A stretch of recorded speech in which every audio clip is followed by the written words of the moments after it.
Armin Khalid stands before the dim studio light, his voice low, steady and heavy, as if carrying the weight of a truth the world was never meant to hear, and beside him Zara Raymond flips through a worn leather folder marked confidential, its edges bruised, its pages yellowed by time, and they both exchange a silent look, because tonight they reopen a case that has haunted them for years, the mysterious final days of legendary performer Umar Sharif. And as the camera drifts across a wall filled with photos, diary notes and hospital records, something feels wrong, terribly wrong, a cold, unsettling whisper in the room, like the past itself resisting exposure. Armin begins speaking into the void, saying that every great story leaves a trail, but this one leaves only questions that tighten around the mind, refusing to let go, questions that begin with a single strange night when Umar was seen leaving his house quietly, unusually, without his driver and without telling anyone where he was going. Zara steps forward, recalling how the timeline never made sense. Witnesses conflicted, stories blurred, and official explanations felt too neat, too convenient, as if polished to hide something deeper and buried. And in that uneasy darkness where facts crumble and shadows take form, the truth waits, trembling, dangerous, alive. And as Armin turns a page, revealing a photograph no one had seen before, a photograph taken only hours before the tragedy, the air chills, because in that picture is a figure standing behind Umar, unknown, unrecognized, and circled in red ink, a figure who should not have been there, a figure who begins the unraveling of everything they thought they knew. And the story from here does not walk, it falls. Zara draws closer to the screen, enlarging that anonymous figure whose blurred outline feels deliberate, almost intentional, as if someone had moved at the last second to avoid being fully captured. And her voice trembles, not with fear but with the heavy rhythm of revelation, because every investigation begins with a face, yet this face has none. And Armin explains that in all their interviews, no neighbor, no security guard, no friend ever mentioned a visitor that night, which means either this person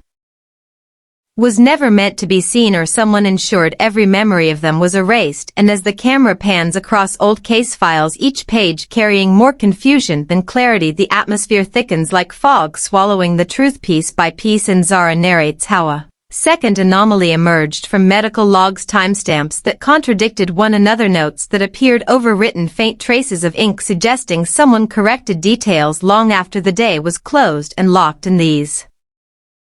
inconsistencies formed a pattern, a quiet heartbeat beneath the noise. And Armin recalls an interview with a nurse who refused to appear on camera but whispered that she remembered something unusual, a brief argument in the corridor, hushed tones, a shadow pacing restlessly near the observation window. And though she could not see the face, she could feel the tension, the urgency, the threat of something about to break. And then suddenly all records of her shift vanished from the archive, and Zara leans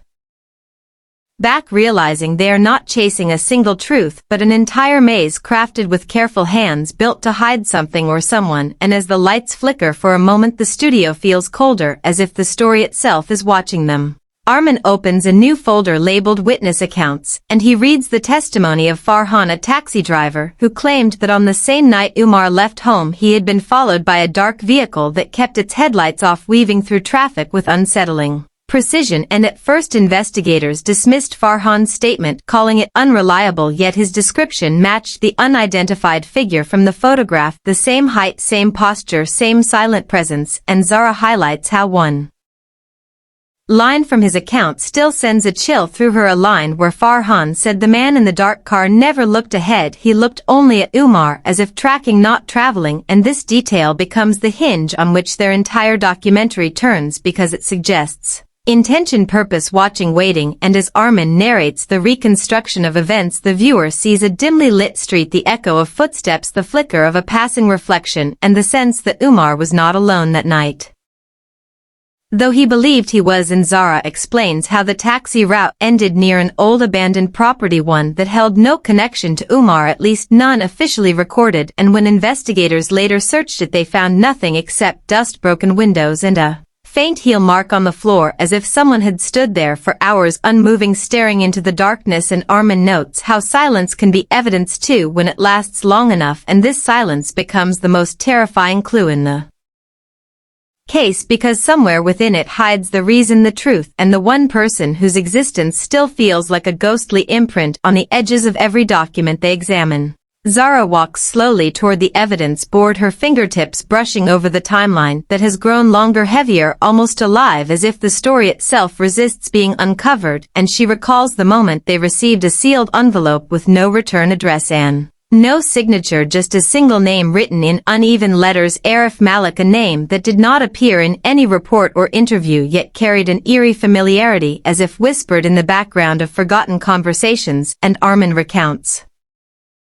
how they opened the envelope to find an audio tape, the kind no one uses anymore, crackling with static and distant echoes, and in that wavering recording a voice speaks, low, tense, trembling, telling them that Umar had been warned days before that someone from his past had resurfaced, someone who believed Umar knew a truth buried decades ago, a truth worth silencing, and Zara closes her eyes, almost hearing the tremble behind the words, the fear of a man who felt the walls closing in, and she narrates how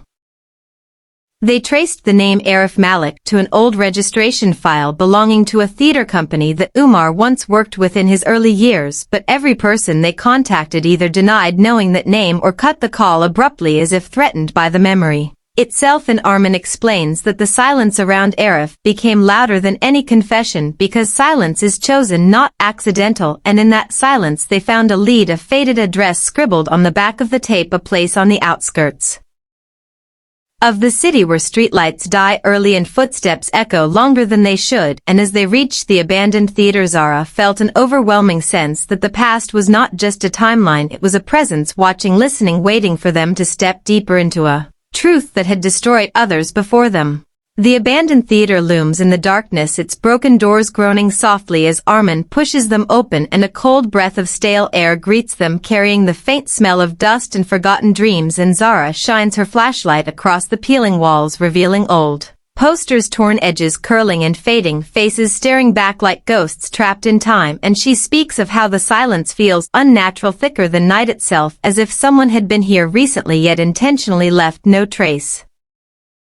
And as they move deeper into the hall, their footsteps echo until they reach the old backstage room where a metal locker sits slightly open, its edge bent as though forced, and inside they find a stack of handwritten notes, each page trembling as Zara lifts them, reading fragments of a life filled with regret, warnings, and the haunting belief that a truth once hidden can return like a shadow that refuses to fade. And Armin tells the camera that these notes belong to Arif Malik, and that the final entry ends with a chilling line saying he had seen someone near Umar's house days before the incident, someone he once trusted, someone whose face he could never forget, and yet he never wrote the name, as though writing it would summon it. And Zara feels her heartbeat quicken, because these pages carry fear, not fiction, and fear leaves marks on paper that no ink can hide. And then they find a small envelope tucked beneath the notes containing a photograph showing Umar and two other men standing in the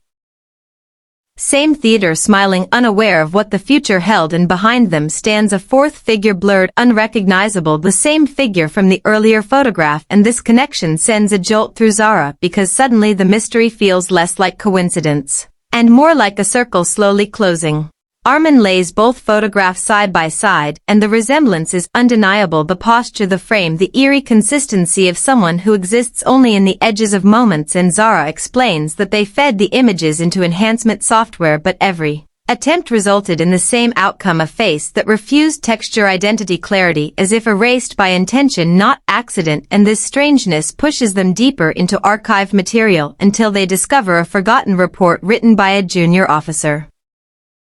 who claimed the case had been closed too quickly under quiet pressure from unnamed sources. And Armin narrates that the officer mentioned late-night visits to the station by a man who never signed and never spoke, yet walked with the certainty of someone above questioning, and that description matches the shadowed figure perfectly. And Zara draws a breath, heavy with realization, because this is no longer a search for one person, but for a network of silence woven around Umar long before his final days.